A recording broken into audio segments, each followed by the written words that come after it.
Hello, friends, and welcome back to episode 17 of the I Do Wedding Marketing Podcast. 17. That feels like a lot. In the podcast world, it's really not. Some of my favorites are, 300 plus episodes, but for me, for us, for this 17, it really does feel like a lot. Now, full disclosure, guys, you might hear my phone go off, and here's why. I have a Grubhub order coming, and I am not going to miss it. I'm not going to miss it. I'm not at my usual location, so I need to be on high alert. This is a very important chicken parmesan order, and I am not missing it. But today, what I wanted to talk about, and we alluded a bit to this last week. I wanted to talk about other events. Should we or shouldn't we be talking about the other events we do? And before I get into that topic, I just want to give a big thank you and introduce myself. If this is your first time here, my name is Nina Adio, and I do social media marketing for the wedding industry. I've been doing it specifically for the wedding industry for the past 8 years.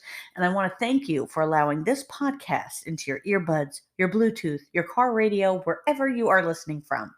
On this podcast, I discuss tips and tricks for wedding pros to DIY their social media or to gain the confidence to outsource it. And today we're going to be talking about other events. Now, I have come across professionals who only do weddings, and that's great. That's very similar to what I do, right? Where you niche down to better serve your audience. But for most wedding professionals, other events they also service, which is great and which is what I think is recommended because weddings, they're only on weekends primarily. Now we have, a lot of Thursdays. B, they can be seasonal. I mean, so it all depends on what you're working with. I'm not going to go through the whole alphabet with that, but it depends on what you're looking to do. If you're looking to be working through the winter seasons and other seasons and other events are definitely great to be talking about, great to be promoting, and great to have a presence for on your social media. So, a lot of my background, as I've mentioned before, has come from working in house at a venue. And for the venue perspective, obviously, the biggest package you could have and the biggest thing you wanted to book was a wedding. After that, it was actually installation dinners for fire departments and police departments. And those are big galas and gatherings that they do. I believe they do them once a year and they have cocktail hour, sit down dinner, and dancing. So it's very similar to what you would get from a wedding package. And they also do dessert, sometimes a Viennese hour as well. So by being aware of that, that's going to help you to know who else you want to target other than weddings. So there's installation dinners, and I'm going to bolt that in with corporate events. So corporate events, they're really broad. They can include very high end galas, so high end you may call them galas, right? But they also can include fundraisers, school awards shows, things like that. So not all of those are going to have the same package price as a wedding, but you want to think about what your business offers because we're talking to all different professionals here. So, for example, for the school award shows, we would sometimes see photo booths there. We sometimes would see a DJ to MC or offer music or help with lighting, audio, and visuals. Those are big tools that we see in corporate events. So if you're a DJ who also does the audio and visuals like microphones and television sets, corporate events can be a great market to tap into. Now, if you're not a DJ or a venue, tapping into corporate events may require a bit more creativity. For a florist, certainly they're still going to need centerpieces, so you could have a range of things that you offer. Like I said, some of the galas may be more extravagant, but some of the more basic things, they may be looking for something that's a little more just set and go. And if that's something that you can find a price point for, That's something you can do a post on. You could have a page on your website for. You could do an email blast to corporate clients for. And this goes for anybody. So if you're a limousine service, you could post about that as well or share about it, mention doing transportation. And where you really get clever is if you're in the beauty part of the wedding industry. So you could say that you're offering, that you do you could get all the girls together at the corporate event and let's do your makeup all together. And then they can take the limo company from there. So get creative with what you're offering and your packages. Because I know for corporate parties, sometimes you do get people who are working together, coming straight from work, still want to look nice. Imagine if you could come from work, stop at one of the girls' houses, or even if the hair and makeup artist came to the job, did people's hair quick, and then they could go. I mean, I would pay for that. If it was an event where my photos being taken, I would pay for that. And also, you may be thinking, but why? Why am I trying to do this? Because corporate events are great to supplement your income and keep you busy during the traditionally off season for weddings. You do get some winter brides, especially more now since we're still off from rescheduling all of 2020's brides. But historically, December, January, February, and March were much slower for weddings. So that's why tapping into a bit of corporate business can be a great option for you. After corporate business, the next biggest events that would happen would be sweet 16s, bar and bat mitzvahs, and quinceañeras. So those are going to be what really separates them, I have to say, is that there's not always an alcohol package. So from a caterer perspective, that's what's gonna, sometimes be different for the price point for those. But for the rest of the vendors, this is still a big event. And what's really great about them is that they may be on a Friday, a weekday. They're not always on that prime time slot. So this way you're able to get another booking within the same weekend. And Sweet 16s and these milestone birthdays keep getting bigger and bigger. I mean, in my day, there were no courts. There were no courts and like choreographed dances and all this stuff. But my day was the day of my super sweet 16, and when that was starting to get popular. And I was no longer 16 at that point. So maybe it helped, kind of catapult this whole thing. But sweet 16s can be very high end. And that's always what I recommend. When I'm posting about sweet 16s at a venue, I'm not doing it a lot. Okay. So maybe out of a month's worth of content, I'll mention a sweet 16 once. And I want them mentioned occasionally so people do remember that we do them, but I don't want them mentioned so much that people think that we're a sweet 16 venue. Okay, because it's cool to have your sweet 16 where someone gets married, but it doesn't feel as cool to get married where everyone's having their sweet 16. Okay, so that's kind of what you want to balance in your marketing about it. It's always weddings first and then these milestone events second. I'm going to pause for an ad break here because, you heard the phone go off. So I'm going to check on my Grubhub order.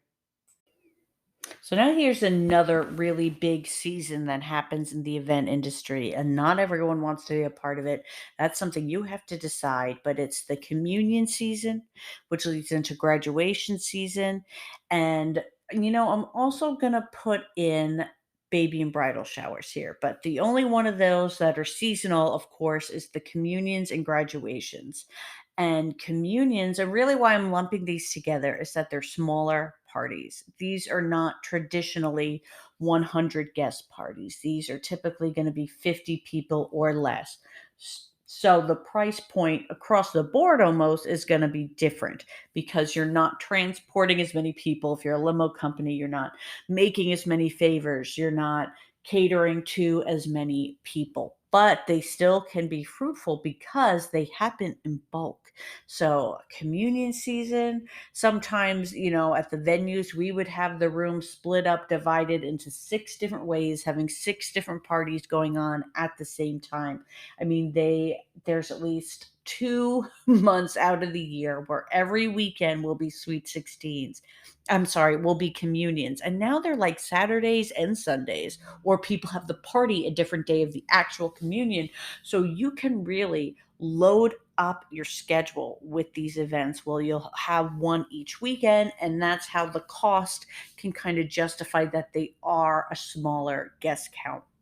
Same with graduations. Now, of course, if you're in tent rentals, favors, things like that, graduations are great. Communions too, because they're at home events. So if you offer a service that is very at home, that's what you want to be thinking about. But if you don't offer at home services, okay, or if you're a DJ who typically does venues, but you'd want to do outdoor graduation parties and communions, start speaking to that. Start saying how you do that.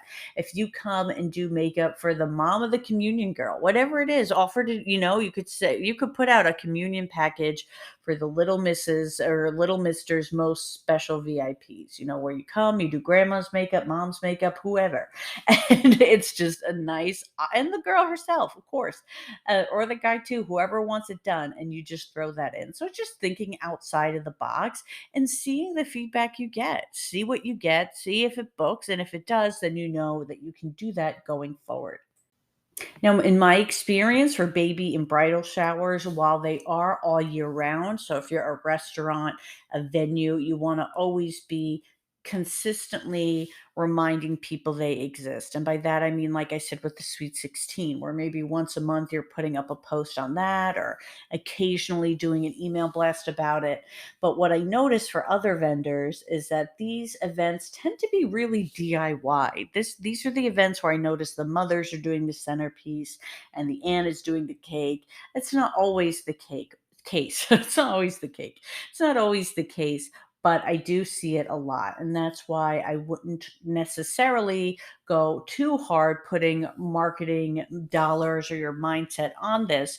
But anything you have done is worth posting, on a occasional basis. Or if you do candy bars, if you do those royal icing cookies, things like that people may enjoy, then that is what you can post. But it's not going to be as fruitful as, let's say, the Sweet 16s are. So I'm not sure if I would post about it as much for someone who is not a restaurant or catering venue. Then they're more the one-off events. By one-offs, I mean they're not happening all the time, but it can be rehearsal dinners. Unfortunately, there are funeral luncheons and funeral dinners. What else did I want to mention? I mean, birthday parties, things like that. That's not necessarily in your marketing agenda, but it's things to keep in mind. So for rehearsal dinners, that's great for restaurants and catering halls to have mentioned out there, and birthday parties you can just spotlight and show as well. But you always want to be thinking, you never know who's going to scroll and who's going to stop. So the reason why, about once a month or so, I'll post a Sweet 16 on a wedding page is because someone's going to scroll and then go, oh, I didn't know they did Sweet 16s, and that's what I'm looking for. I'm looking for that connection. Okay, where somebody stops and go, "Oh yeah, I could book a limo for this." Or, "Oh yeah, we could have a DJ." So it's really about filling in the blanks for your customers and reminding them of the other things that you do in case they forgot, right? Because our audience isn't thinking about us all the time. They may not be thinking about us at all.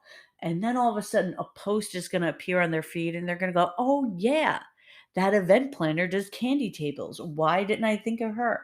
So that's what we're trying to do, connect those dots. And by mentioning the other events you do periodically on your profile will help people to remember you when they are looking for that. But if you don't post and if you don't have it anywhere, then they're not going to go. It's less likely that they'll think, let me see if she does this. If you remind them, that's going to put you on top of their mind. That's your job to let them think of you, to get them to think of you, rather than their job to think of you. That's how you want to look at it. And of course, it never ever hurts to have these things on your website. Let's think of a photographer. It's mostly about weddings, right? But you can have another gallery that mentions the occasions you do, if that is what you do. Photographers are a little different. It's less often that I see them go outside of weddings, but if you're a family and wedding photographer, if that whatever it is you are, you can have the other events and services you cater to on your website to help people find them, especially for venues. This is so important. Even though the menus may be the same, if they're looking at a bridal shower, versus a birthday dinner, the fact that it caters to what they're looking for is comforting for that person rather than them thinking, oh, I'm having a baby shower menu. They know that this is for them. So putting that information on your website is always a good idea. I'm curious to know that after and proms, guys. I forgot proms, but I'm not going into proms, okay? There's somebody else's problem for another day. But I want to know, outside of weddings, what, if any, is the next event that you get the most of or that you like to do the most? So you can send that message, an answer to me on my Instagram at I Do Wedding Marketing. And if you enjoyed this episode, I really would appreciate if you could leave an Apple Podcast review. It really helps this podcast out. New episodes of the I Do Wedding Marketing podcast come out every Wednesday, and I'm live on my Instagram on Wednesdays, usually at 12 p.m. Eastern at I Do Wedding Marketing.